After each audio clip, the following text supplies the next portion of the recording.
Welcome to Economics in Easy Way. Those who are new, subscribe my channel and must press the bell icon to get the notification of the latest videos. So our today's topic is expenditure method.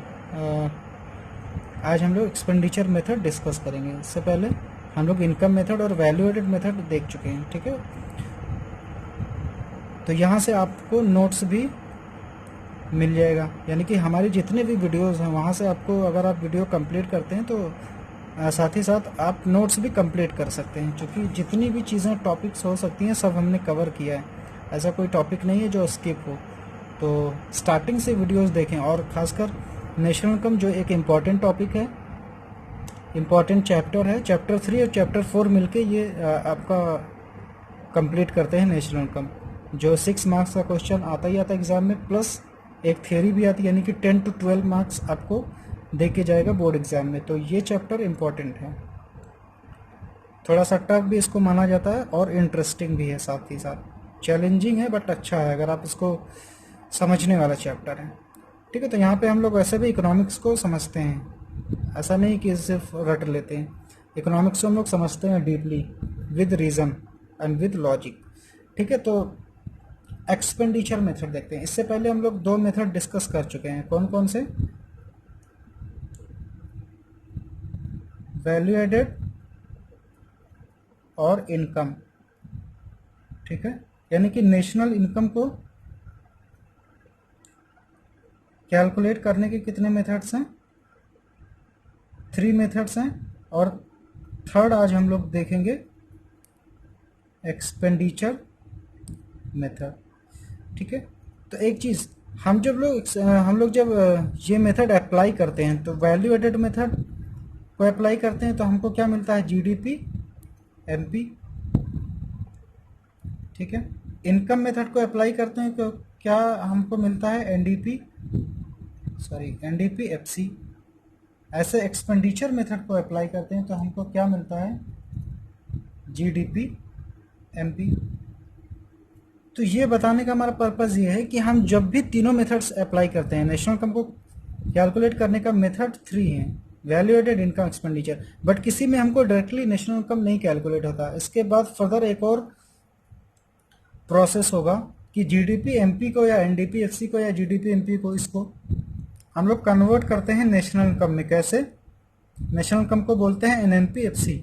इसलिए हमने कहा कि starting से video देखिए. National income lecture 1 हमने mention कर रखा है, टॉप पे जाएंगे, अगर आप प्लेलिस्ट में जाएंगे वीडियोस के, वहाँ पे देखेंगे तो हमने इसमें चैप्टर 5 से स्टार्ट किया. जो फर्स्ट वीडियो होगी वो चैप्टर 5 बैंकिंग, मनी बैंकिंग से स्टार्ट किया है.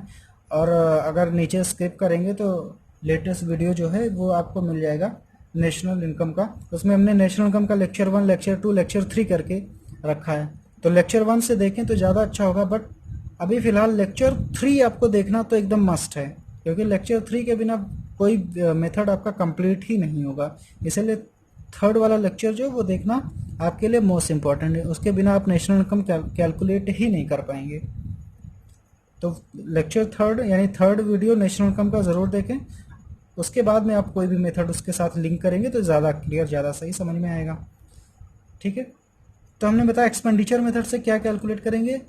GDP, MP. फिर इसको हम लोग कन्वर्ट करते हैं एनएनपी, एफसी में. और ये कैसे कन्वर्ट करते हैं वो हमने लेक्चर नंबर 3 यानी कि थर्ड वीडियो जो नेशनल इनकम का है उसमें हमने आपको बता रखा है, तो वो वाली वीडियो ज़रूर देख लें. तो आइए देखते हैं एक्सपेंडिचर मेथड क्या है. According to this method, national income is estimated in terms of expenditure on the purchase of final goods and services produced in the economy during an accounting year.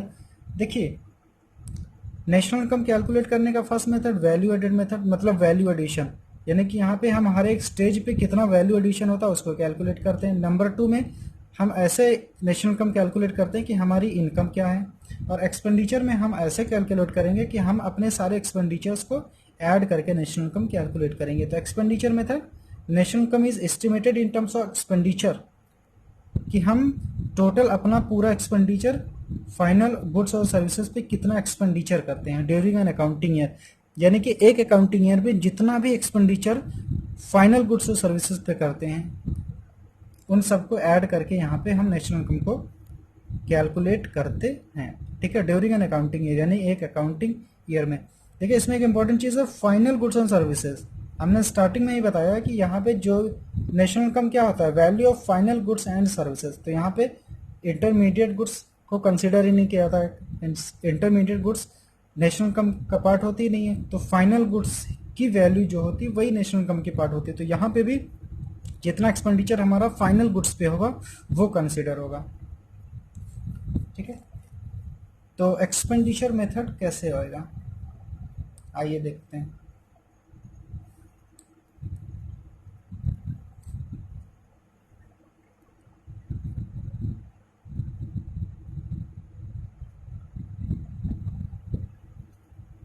Expenditure method,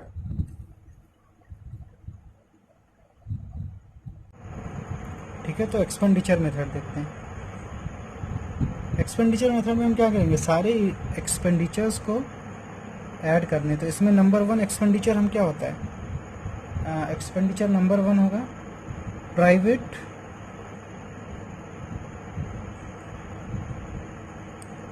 final consumption expenditure. Number 2 private final consumption, number 2 government final consumption, government final consumption expenditure. Private final consumption expenditure means expenditure on final goods and services by the individuals or households।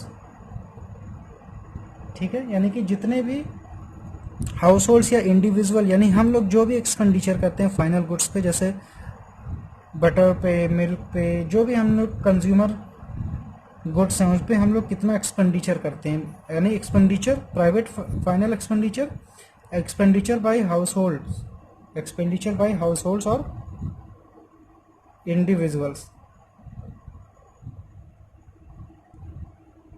Government final expenditure means expenditure on the purchase of goods for consumption by the defense personnel। जितने भी defence personnel या government, यानी कि government का final goods पे कितना expenditure है। ठीक है, फिर आपका आता है, देखिए ये तो दो चीज़ हम लोग एक्सपेंडिचर क्यों करते हैं, कंजम्पशन के लिए कि जो है गुड्स या सर्विसेज को हम लोग कंज्यूम करते हैं। तो हम हमारा सारा का सारा एक्सपेंडिचर कंजम्पशन पे नहीं होता है, कुछ और भी होता है। कुछ और यानी कि किस पे होता है, वो होता है इन्वेस्टमेंट, जिसको बोलते हैं gross domestic capital formation. Number 1 private final, number 2 government final consumption expenditure, number 3 gross domestic capital formation, जिसको इन्वेस्टमेंट भी बोलते हैं। इसको इन्वेस्टमेंट बोलते हैं, क्या बोलते हैं, इन्वेस्टमेंट, यानी कि इसको इन्वेस्टमेंट बोल सकते हैं। अब देखिए gross domestic capital formation, capital formation, देखिए इन्वेस्टमेंट को ही कैपिटल फॉर्मेशन बोलते हैं। इन्वेस्टमेंट क्या है, investment is the process of capital formation, यानी कि इन्वेस्टमेंट में हम लोग पैसे खर्च नहीं कर देते हैं, डायरेक्टली उसको कंज्यूम नहीं करते हैं। जैसे आपने मशीन खरीदी है या लैंड खरीद ली या कोई कार खरीद ली, कोई और एसेट खरीदी है, तो उस एसेट को हम लोग क्यों परचेज करते हैं, क्योंकि उससे हम लोग और पैसे अर्न करते हैं, पैसे उससे बनाते हैं एक तरीके से।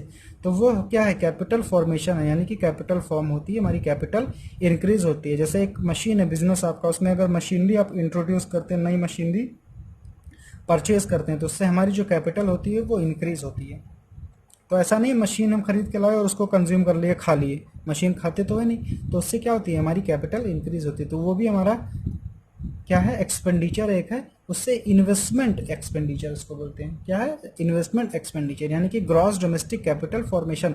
यहाँ पे एक बात याद रखनी कि ये ग्रॉस है, नेट नहीं है।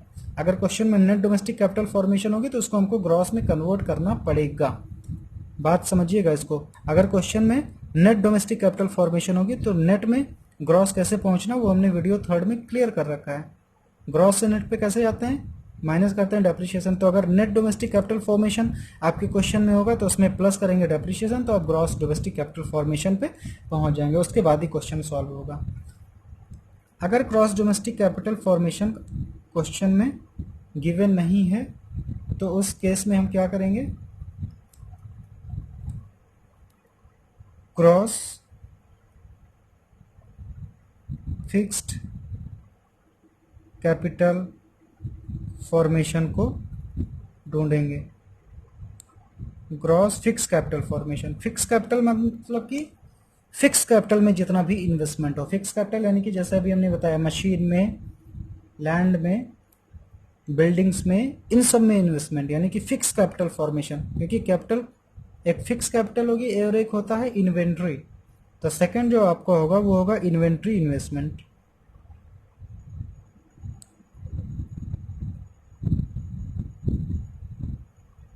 सेकंड आपका होगा इन्वेंट्री इन्वेस्टमेंट। और ये इन्वेंट्री इन्वेस्टमेंट कैसे आता है, ये इन्वेंट्री इन्वेस्टमेंट आपका आता है, ये इन्वेंट्री इन्वेस्टमेंट कैसे आएगा, closing minus opening, closing stock minus opening stock. ठीक है, यानी कि जितना भी क्लोजिंग स्टॉक गिवन होगा minus opening stock. Inventory investment यानी कि करंट ईयर में हमने कितना स्टॉक में इन्वेस्टमेंट किया, कितना हमने स्टॉक इंक्रीज किया। सपोज आपकी पेन की शॉप है तो पेन आप क्या कर रहे हैं, पेन सेल आउट कर रहे हैं, तो पेन को आप कहीं ना कहीं से परचेज कर रहे होंगे, तो ये आपका एक तरीके से इन्वेस्टमेंट है, आप पेन परचेज कर के लाते हैं। तो सपोज ईयर के स्टार्टिंग में 10 पेन्स आपके पास थे और लास्ट के में आपके पास बचा कितना, क्लोजिंग स्टॉक कितना बचा 100, यानी कि पूरे ईयर में आपने कितना और पेन परचेज किया होगा, तो 90। ठीक है, तो 100 माइनस 10, तो यही क्लोजिंग माइनस ओपनिंग, यानी कि 100 पेन्स आपके पास लास्ट में क्या है, क्लोजिंग स्टॉक आपके पास 100 है और ओपनिंग स्टॉक था 10, तो 100 माइनस 10 तो 90, यानी कि क्लोजिंग माइनस ओपनिंग करेंगे तो आपका आएगा इन्वेंट्री इन्वेस्टमेंट। ठीक है, और fourth one is net export. Fourth क्या होता है, नेट एक्सपोर्ट, और ये कैसे आएगा, export minus import, export minus import. ठीक है, तो आपको पता चल गया कि इसमें हमको क्या करना है, private final consumption expenditure, government final consumption expenditure, gross domestic capital formation और प्लस नेट एक्सपोर्ट, यानी कि 1 2 3 4 इन चार को ऐड करेंगे तो हमको क्या रिजल्टेंट मिलेगा, फाइनल हमारे पास क्या आएगा, GDP MP, gross domestic capital formation eight market price. एक चीज़ बस हमको आपको एक क्वेश्चन में याद रखना है कि ये ग्रॉस डोमेस्टिक कैपिटल फॉर्मेशन है। ठीक है, तो यानी कि इसको शॉर्ट में क्या बोलते हैं, एक्सपेंडिचर मेथड क्या होता है, सी मतलब private final consumption expenditure plus G government final consumption expenditure plus gross domestic capital को क्या बोला हमने, इन्वेस्टमेंट, और प्लस नेट एक्सपोर्ट यानी कि एक्स माइनस एम। तो ये फॉर्मूला होता है एक्सपेंडिचर मेथड का।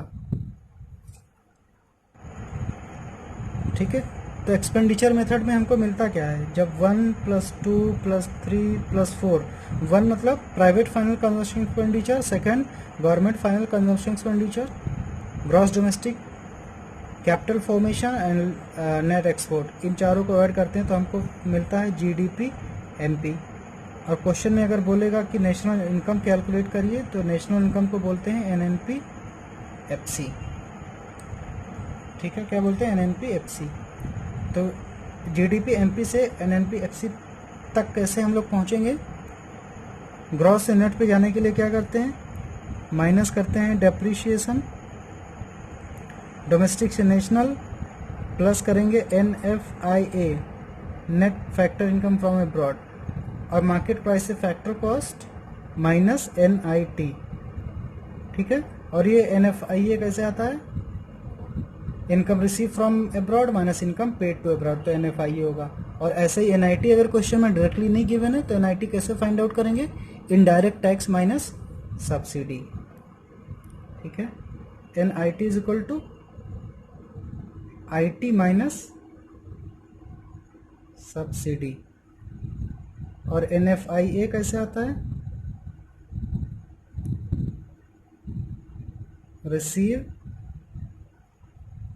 माइनस पेड, मतलब रिसीव फ्रॉम अब्रॉड, जितना अब्रॉड से रिसीव हुआ माइनस जितना हमने पेड किया होगा, यानी कि कोई फॉरेनर इंडिया से पैसे कमा के ले गया होगा तो उसको माइनस कर देंगे, तो ये net factor income from abroad आएगा।